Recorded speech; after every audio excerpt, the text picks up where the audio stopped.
नमस्कार, India real estate guide smart city special में आपका एक बार फिर स्वागत है। जैसा कि हमने आपसे वादा किया था कि हम स्मार्ट सिटीज पर लगातार आपको अपडेट देते रहेंगे, क्या हो रहा है स्मार्ट सिटीज के प्रोग्राम को लेकर, स्मार्ट सिटीज मिशन कितना आगे बढ़ा है। सिर्फ ये नहीं कि बात हो गई, घोषणा हो गई, ऐलान हो गया और हम उसे भूल गए।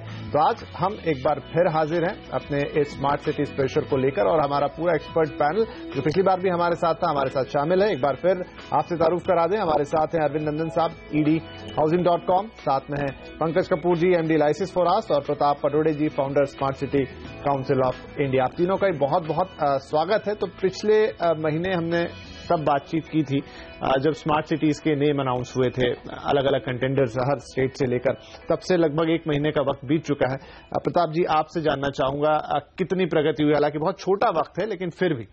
नहीं, काफी शहरों ने वैसे अपने, क्योंकि एक एम्पैनल्ड कंसल्टेंट्स की लिस्ट दी हुई है सरकार ने, तो काफी शहरों ने ऑलरेडी अपने ये सारे कंसल्टेंट्स को बिड्स करके सिलेक्ट करने का प्रोसेस शुरू कर दिया है। भोपाल, सूरत, पुणे, बहुत सारे ऐसे शहर हैं। और थोड़ी सी कंट्रोवर्सी ये हो रही है कि किस मतलब एक कॉस्ट दिया हुआ है, 2 करोड़ रुपया सरकार ने दिया पर सिटी इन एडमिनिस्ट्रेटिव काम के लिए, लेकिन हर एक जो कंसल्टेंट जो सिलेक्ट हो रहा है वो अलग अलग प्राइस पॉइंट पे लिया जा रहा है। तो कहीं तो मतलब पुणे में जैसे एक उन्होंने कोई मैकेंसी या किसी को लिया हुआ था तो कोर्ट में केस हो गया और फिर उनको विड्रॉ करना पड़ा, और फिर तो ऐसे कई मतलब सिटीज लगी हुई हैं, शहर लगे हुए हैं कि अपने को ये स्मार्ट सिटी प्रपोजल बनाना है, तो उस कंसल्टेंट्स अपॉइंट हो रहे हैं और वो भागीदारी भी ले रहे हैं अपने सिटीजन ग्रुप्स की। जैसे पुणे ने करीब 1.5 लाख उनको फॉर्म्स भरे हुए हैं उन्होंने, उनके सिटीजन्स ने, कि क्या स्मार्ट सिटी होनी चाहिए उनकी सिटीज की। इस प्रकार की मतलब एंगेजमेंट शुरू हो गई है। तो आई थिंक जो पूरा प्रोग्राम है वो उस प्रोग्रेस की तरफ है, क्योंकि हर कोई ये चाहता है कि वो जो 20 सिटी सिलेक्ट होंगी जनवरी में जाकर, उनमें उनको पार्टिसिपेट करना है, तो इसीलिए वो लगे हुए हैं सारे। अरविंद जी, जैसा इन्होंने एग्जाम्पल दिया, पुणे में 1.5 लाख लोगों के वहां पर सुझाव मिल गए सरकार को या म्युनिसिपल कॉर्पोरेशन को, लेकिन ग्राउंड लेवल पे देखें तो थोड़ी अवेयरनेस मुझे अभी कम लग रही है। ऐसा कोई प्रचार प्रसार नहीं है, लोग बात करते हुए दिखाई नहीं दे रहे, क्योंकि लोगों की भी उतनी भागीदारी होगी। आपको लगता है कि इसमें भी एक इनिशिएटिव लेना चाहिए, लोगों को थोड़ा जागरूक बनाना होगा, बताना होगा कि क्या होने जा रहा है? बहुत जरूरी है। दरअसल स्मार्ट सिटी अगर टोटलिटी में देखें और उसको एक वर्ड में सम अप करना चाहें तो बिना ई गवर्नेंस के या बिना ई एडमिनिस्ट्रेशन के स्मार्ट सिटी आप शुरुआत ही नहीं कर पाएंगे बनाने की। जब बनेगी तब चलेगी, वो तो अलग बात है। तो ये तो एक पहला स्टेप है, और ये स्टेप मैं समझता हूं आज नहीं, बहुत पहले से शुरू हो जाना चाहिए था। जागरूकता है, लेकिन लोगों में जागरूकता सिर्फ एक समाचार के दृष्टिकोण से, उसमें खुद हमें पार्टिसिपेट करना है, उसमें हमारा भी कुछ इनपुट हो सकता है। इस तरह की कोई अवेयरनेस नहीं है, और मैं ये समझता हूं कि इसको जिसे हम कहते हैं B2C की तरह अगर आप करें तो वो हो सकता है, लेकिन इसको थोड़ा इंस्टीट्यूशनलाइज करना भी जरूरी है। प्रताप जी बता भी रहे थे कि अलग अलग एजेंसीज के थ्रू या एडमिनिस्ट्रेटिव यूनिट्स के थ्रू इसे किया जा सकता है, लेकिन इसे इंस्टीट्यूशनलाइज करना और साथ में इसको जनसाधारण में पहुंचाना बहुत जरूरी है, जो अनफॉर्चुनेटली अभी लगता नहीं है कि ठीक से हो पा रहा है। तो ऐसा ना हो कि हमने प्लान भी बना लिया है, हमने तैयारी भी कर ली है, एजेंसी से या कंसल्टेंसी से बात हो रही है, लेकिन कहीं ना कहीं ये सिर्फ एडमिनिस्ट्रेटिव काम ना रह जाए। इसमें एक ग्रास रूट्स लेवल की भागीदारी होना बहुत जरूरी है, शायद पहले से होनी चाहिए थी। पंकज जी, एक मोटा आइडिया आपसे ले लेता हूं कि सारा डेटा आपके पास है, लगभग सभी बड़े सिटीज का, रियल एस्टेट के अलावा इंफ्रास्ट्रक्चर कैसा, तमाम चीजें, तो आपको लगता है कि प्लानिंग बहुत अच्छी से मेरा मतलब है कि बहुत ज्यादा जिसे कहना चाहिए कि भविष्य को ध्यान में रखते हुए हम बातें कर रहे हैं, लेकिन जो बेसिक जहां खड़े हुए हैं जिस जगह, वो स्थिति अभी जो जंप प्रॉपर मिलना चाहिए उसके लिए वो स्प्रिंग बोर्ड तैयार है या अभी और काम करना पड़ेगा, तब जाके आप उस लेवल पे पहुंचेंगे? देखिए, ये पहली बार हुआ है कि जहां पे एक प्रोसीजर ले डाउन हुआ, एक रोड मैप तैयार हुआ जिसके थ्रू आगे बढ़ रहे हैं। जैसे अरविंद बात कर रहे थे और ये बोल रहे थे कि हमको जागरूकता और बढ़ानी चाहिए, अवेयरनेस की बहुत ज्यादा जरूरत है, और ये धीमे धीमे आएगा। आज एक्चुअली अगर आप देख लीजिए तो अवेयरनेस ग्लोबल लेवल पे तो बहुत ज्यादा है। मैं एक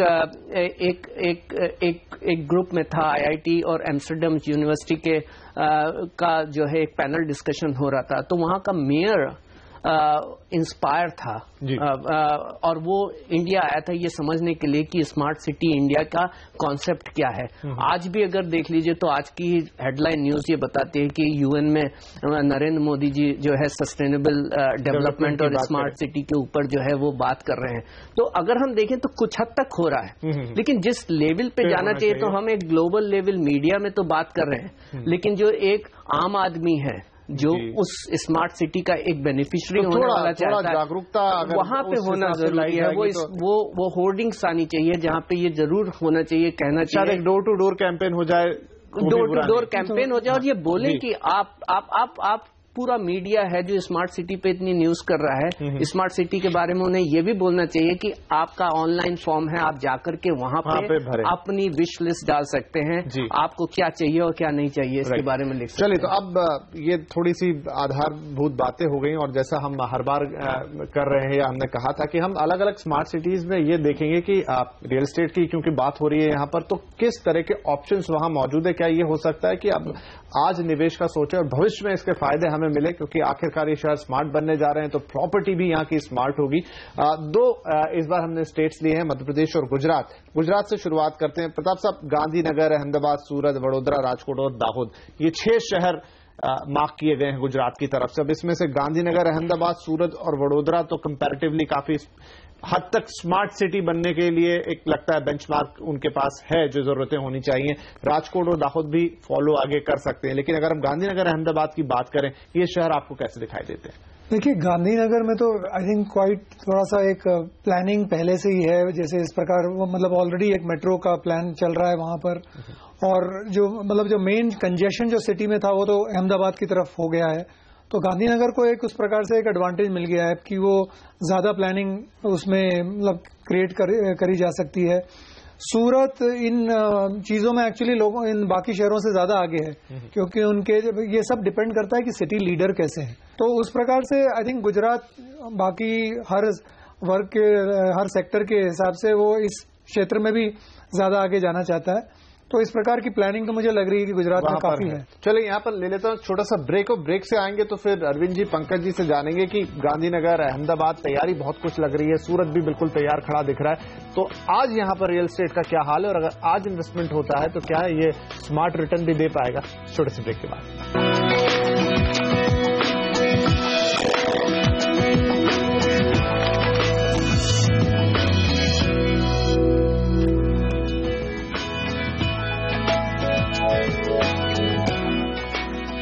welcome back. India real estate guide smart city special में आज हम फोकस कर रहे हैं गुजरात और मध्य प्रदेश के ऊपर। तो बात हो रही थी गुजरात के शहरों पर, खासतौर पर अहमदाबाद और गांधीनगर, ये ट्विन सिटीज जो इन पे बात कर रहे थे। अरविंद जी, ये दोनों ही शहर अपने आप में काफी एडवांस है, काफी चीजें प्रताप जी ने बताई ब्रेक से पहले। अगर निवेश के लिहाज से देखें, आज भी मार्केट बहुत अच्छे हैं, लेकिन आज यहां पर निवेश करें तो स्मार्ट सिटी के लिहाज से स्मार्ट रिटर्न क्या उम्मीद कर सकते हैं? स्मार्ट रिटर्न एक नया टर्म ही बनाना पड़ जाएगा मुझे लगता है। देखिए, सबसे पहले तो प्रताप जी ने जो बात की उसको थोड़ा और आगे बढ़ा देता हूं। ये जरूरी है कि कोई पॉलिटिशियन हो या कोई पॉलिटिकल विल को कैरी करने वाला एक कोई इंसान हो, जो कि हमने हैदराबाद के संदर्भ में देखा है आज से 15 साल पहले कि कैसे पॉलिटिकल विल की वजह से वो काफी बड़ा शहर बन गया। लेकिन स्मार्ट सिटी को अगर देखना है तो उसको थोड़ा सा एक अलग नजरिए से भी देखना होगा। स्मार्ट सिटी में सिर्फ इलेक्ट्रॉनिक कनेक्टिविटी नहीं है, राइट। स्मार्ट सिटी वो भी है जहां पर कि अनएम्प्लॉयमेंट रेट लगभग 0 होगी, वो भी है जहां पर स्लम ड्वेलिंग 0 होगी। तो ये सब कब होगा? ये सब तभी होगा जब आप वहां पर इतनी ज्यादा आप एंगेजमेंट रखें, एम्प्लॉयमेंट रखें, जहां पर कि हर कोई इन्वॉल्व हो सके। गिफ्ट सिटी एक बहुत बढ़िया उदाहरण है। मैं तो अभी 1 महीना पहले देख के आया हूं। इंफ्रास्ट्रक्चर उसका काफी हद तक अब डेवलप हो चुका है, तो उसने एक जमीन तैयार कर ली है जहां पर कि इकोनॉमिक एक्टिविटी आप शुरू कर सकते हैं। तो सबसे पहले मैं समझता हूं कि स्मार्ट रिटर्न की बात सोचने से पहले हमें यह सोचना होगा कि स्मार्ट इन्वेस्टमेंट कहां होगी, और स्मार्ट इन्वेस्टमेंट वहीं होती है जहां पर कि स्मार्ट एम्प्लॉयमेंट होती है, जहां पर अनएम्प्लॉयमेंट नहीं होती है, और जहां पर हमेशा इकोनॉमिक ग्रोथ इनकम ग्रोथ चलती रहेगी। तो रिटर्न कितना होगा इस पर निशाना लगाना इस समय शायद बहुत मुनासिब ना हो, लेकिन इन्वेस्टमेंट कहां अच्छा होगा इसका सीधा सा मेरा एक उत्तर यह है कि इन्वेस्टमेंट वहीं अच्छा होगा जहां पर आगे की इकोनॉमिक एक्टिविटी और एम्प्लॉयमेंट एक्टिविटी बहुत तेजी से बढ़ने वाली है। इस लिहाज से देखा जाए तो गांधीनगर बहुत अच्छी तरह तैयार हो रहा है। गांधीनगर अपने आप में अहमदाबाद को भी समेट लेता है या अहमदाबाद गांधीनगर को समेट लेता है, इस तरह से आप देख सकते हैं। वैसे ही सूरत है या वडोदरा है, तो ये 3-4 शहर जो हैं इनमें काफी तैयारी चल रही है। वडोदरा का भी आप देखें, पूर्वी भाग, दक्षिणी भाग, ये सारे तैयार हो रहे हैं। जो पुराने इंडस्ट्रियल एरियाज थे वो अब डेवलप हो रहे हैं और वो कमर्शियल एक्टिविटी की तरफ जा रहे हैं। तो जिन जिन शहरों में भी ये हो रहा है उनको आप बड़ी आसानी से एक तरह से कह सकते हैं Tier 1 स्मार्ट सिटीज बन जाएंगे, जहां पर इन्वेस्टमेंट आज बहुत अच्छा हो सकता है, रिटर्न तो हो सकता है डबल हो जाए या 3 गुना हो जाए, वो कहना मुश्किल है, लेकिन स्मार्ट इन्वेस्टमेंट जरूर हो सकती है। पंकज जी क्या कहेंगे? अच्छा, मैं जब अहमदाबाद गांधीनगर जब हम जाते हैं तो अहमदाबाद में तो फीलिंग आती है कुछ बॉम्बे जैसा, बड़े मॉल्स ही वो, लेकिन गांधीनगर में एक अलग ही फीलिंग आती है। आपको लगता है चंडीगढ़ जैसी किसी बहुत ही well planned administrative area, but मैं काफी हद तक इनसे एग्री हूं। और एक बड़ा इंटरेस्टिंग चीज है, आंकड़ों के हिसाब से हम लोग सिटी की एफिशिएंसीज की बात करते हैं। अहमदाबाद जो है मार्केट, अगर आप देख लीजिए 3 साल से उसमें प्राइस ग्रोथ खत्म हो गई थी, तो वो 0 थी, इन्वेस्टमेंट नहीं हो रहा था। लेकिन अब थोड़ा सा दिखने लग गया है और कारण है कि वो टाइम करेक्शन काफी हो गया है और आज भी 3000 और 3500 रुपए के भाव में एवरेज रेट है। ओवर सप्लाई जो है ना, ये रॉन्ग टर्म है इंडिया के लिए। ओवर सप्लाई किसी भी शहर में नहीं हो सकता। हम हाउसिंग शॉर्टेज कंट्री हैं, हमको ज्यादा से ज्यादा सप्लाई चाहिए। ओवर सप्लाई गलत कॉन्सेप्ट है जो गलत ढंग से लोग कहते हैं। आज का प्राइस बिक रहा है कि नहीं बिक रहा है, ये क्वेश्चन मार्क है। प्राइसेस हैं क्या वो उस शहर के हिसाब से ज्यादा हो गए थे, ये आप कहेंगे? ये हर शहर की यही सिचुएशन है, हर जगह। और आप हमारी पूरी डिपेंडेंसी इन्वेस्टर के लिए रही, जो एंड यूजर है। आपके यहाँ भी प्रॉपर्टी गुरु को हम लोग देखते रहते हैं, वहां पे क्वेश्चन आता है, लोग कहते हैं भाव अहमदाबाद में बहुत ज्यादा हो गया, जबकि अहमदाबाद आज भी 3000 रुपए के भाव पे बिक रहा है। तो वहां की जो डोमेस्टिक एफिशिएंसी और डोमेस्टिक जो वहां का खरीदार है, उसके पॉइंट ऑफ व्यू से जो घर आज वहां पे अवेलेबल है वो महंगे हो गए हैं। तो इस पॉइंट ऑफ व्यू से मैं कहूंगा, लेकिन पिछले 3 साल में जो बढ़ोतरी नहीं हुई प्राइस की, तो उस हिसाब से सिटी की एफिशिएंसीज बढ़ रही है। लेकिन इन्वेस्टमेंट के पॉइंट ऑफ व्यू से जब आता है तो ये होता है कि गुजरात और अहमदाबाद में ये प्राइस बढ़ क्यों नहीं रहते? 2-3 रीजन होते हैं प्राइस के ऊपर बढ़ने के। एक ये होता है कि प्राइस जो ग्रोथ होती है वो डेंसिटी की वजह से होती है, कि जितनी ज्यादा डेंसिटी बढ़ती चली जाएगी उतना ज्यादा भाव आएगा। दूसरी होती है मनी फ्लो। जब मनी फ्लो जिस शहर में ज्यादा आता रहता है वहां पे भाव बढ़ता रहता है। और तीसरी होती है आपकी जो इन्फ्लेशन ड्रिवन। तो एज सच ही जैसे जैसे आपकी इन्फ्लेशन ड्रिवन हो रही है, आप स्मार्ट सिटीज की तैयारी होगी तो मनी फ्लो तो आई थिंक वहां पर बढ़ेगा ही बढ़ेगा। बिल्कुल। और इकोनॉमिक जो अरविंद बात कर रहे थे, इकोनॉमिक ग्रोथ जो होने वाली है, बट हैविंग सेड दैट एक सबसे बड़ी बात यह कि ये सिटी का जो दायरा है वो भी बहुत छोटा है। तो आज भाव क्या है शहर का वो भाव है उसकी अवेलेबल लैंड के बेसिस के ऊपर। ब्रेक लेना होगा, लेकिन चलिए अरविंद जी आपसे लूंगा, तो क्या लगाना चाहिए? अहमदाबाद जाना चाहिए, गांधीनगर जाना चाहिए? जैसा कह रहे हैं कि प्राइस अभी भी एफिशिएंट हैं एक निवेशक के तौर पे। जी नहीं, मेरी समझ से जाना चाहिए। एक निवेशक के तौर पर जाने में हर्ज नहीं है, क्योंकि निवेशक के पास 2 चीजें उसको देखनी होती है। एक तो एनुअल यील्ड क्या आएगी, एनुअल रिटर्न क्या आएगा, और साथ में कैपिटल एप्रिसिएशन कितना आएगा। उसके लिए समय सीमा तय करनी पड़ती है। तो समय सीमा अगर मैं मुनासिब रखूं तो बिल्कुल जा सकता हूं। इसके अलावा इसमें एक चीज और जोड़नी थी वैसे, लेकिन वो मेरा ख्याल है आपको ब्रेक लेना होगा। मुझे यहाँ ब्रेक लेना है, बिल्कुल, तो ब्रेक ले लेता हूँ फिर। और दूसरी बात, ब्रेक पे जाने से पहले आपको भी बताऊं, दर्शकों को भी बताऊं कि मुझे नहीं लगता आज हम मध्य प्रदेश की बात कर पाएंगे, क्योंकि गुजरात जितना समय ले रहा है और अभी और बातें बाकी, तो अगले एपिसोड के लिए रख लेते हैं मध्य प्रदेश को। इसके लिए आपसे जरूर माफी चाहेंगे और विस्तार में बातचीत करेंगे, अच्छे से करेंगे। अभी ब्रेक लेते हैं, गुजरात की बात को ही आगे बढ़ाएंगे ब्रेक के बाद।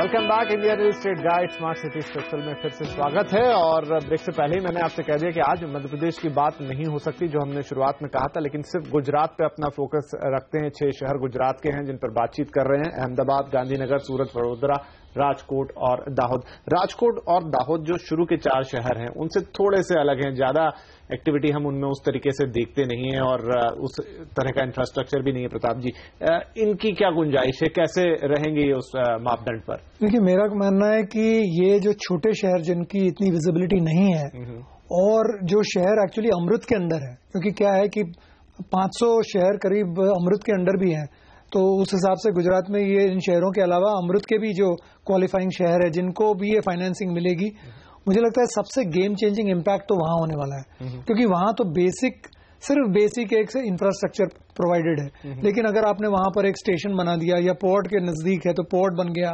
ऐसी कोई भी अगर इंफ्रास्ट्रक्चर एक्टिविटी हो गई तो वहां तो पूरी लाइफ चेंज हो जाएगी। क्योंकि जैसे इन्होंने कहा कि इकोनॉमिक एक्टिविटी एक आधार है कि कोई भी शहर की एनर्जी को चलाने का। तो जैसे कि दिल्ली मुंबई इंडस्ट्रियल कॉरिडोर है, वो भी जो गुजरात में काफी हद तक के गुजरता है, और वो एक एक्टिविटी है जो पूरी मतलब इंजेक्शन करेगी, मनी इंजेक्शन पूरी इकोनॉमी में। तो मुझे लगता है जो जंप जो आपकी इन्वेस्टमेंट की आएगी वो काफी इम्पैक्टफुल रहेगी। क्या कहेंगे अरविंद जी, आप छोटे शहरों के पास ज्यादा गुंजाइश होगी? देखिए, छोटे शहरों के पास गुंजाइश मेरे ख्याल हमेशा ज्यादा होती है। उसका एक बहुत बड़ा कारण ये है, ये उदाहरण मैंने पहले भी एक मंच पे दिया था, रिकॉयल वैल्यू होती है। जैसे आप घड़ी में चाबी भर देते हैं और उसके बाद उसको 24 घंटे छोड़ देते हैं तो उस दौरान वो अपनी ऐंठ पूरी करती रहती है। जहां पर रिकॉयल वैल्यू या जहां पर वाइंड अप करके वाइंडिंग डाउन की सिचुएशन होती है, वहां हमेशा ग्रोथ ज्यादा हो सकती है। तो जब आप छोटे शहर को लेते हैं, छोटा सिर्फ भौगोलिक एरिया से छोटा नहीं, छोटा वो है जहां पर आज कम इकोनॉमिक एक्टिविटी और जहां बढ़ाई जा सकती है। उसके लिए वहां पर लॉजिस्टिक्स होना जरूरी है। इन्होंने इंफ्रास्ट्रक्चर का उदाहरण दिया, बहुत अच्छा उदाहरण है। इंफ्रास्ट्रक्चर होगा तब जाके वहां पर लॉजिस्टिक्स बनेंगी, इंडस्ट्रीज रख सकती हैं या कमर्शियल एक्टिविटी हो सकती है। तो जब ये हो जाएगा तो अपने आप वो बढ़ने लगेंगे। लेकिन छोटे का मतलब सिर्फ ये नहीं है कि कोई गांव है छोटा सा 5 एकड़ का तो वो हम छोटा मान के उस पर उसकी पोटेंशियल को ज्यादा समझ लें। जहां पर इंफ्रास्ट्रक्चर बनाया जा सकता है, जहां पर आबादी है, जहां पर टैलेंट पूल आ सकता है सेकेंडरी या टर्शियरी इंडस्ट्री का, वहां पर जरूर बहुत ज्यादा पोटेंशियल होता है। तो ये ध्यान रखना जरूरी है, सिर्फ आज की कीमतें या आज के साइज के हिसाब से नहीं, उसका दूरगामी जो पोटेंशियल है वो देखना जरूरी है। तो पंकज जी, अब अंत में पहुंच गए, कंक्लूड करना चाहूंगा आपसे, क्योंकि गुजरात एक ऐसा स्टेट है जहां बहुत इकोनॉमिक एक्टिविटीज होती रहती है उसके लिए। तो ये जो 6 शहर हैं, इनका पोटेंशियल हम माने कि आने वाले वक्त में रिटर्न के हिसाब से मैं सीधा सीधा यहाँ ना जोड़ूं, लेकिन मोटे तौर पर 20 से 30% कम से कम किसी भी हालत में रिटर्न देंगे जब स्मार्ट बन जाएंगे और जब और बेहतर शहर की तरफ, इंफ्रास्ट्रक्चर की तरफ बढ़ेंगे। देखिए, मैं रिटर्न उसकी इकोनॉमिक ग्रोथ के हिसाब से देखता हूं। तो जहां इकोनॉमिक एक्टिविटी होगी वहां पीपल की इनकम बढ़ेगी। मैं ये नहीं बोलता हूं कि यहाँ पे प्राइस ग्रोथ वैसी होगी। प्राइस ग्रोथ जो है, जो पहले पास्ट में हुई, जो एक्सुबरेंस था, मुझे वो नहीं दिखता कि होने वाला है। स्मार्ट सिटी जितनी बनेगी उतनी प्राइस एफिशिएंसी होगी।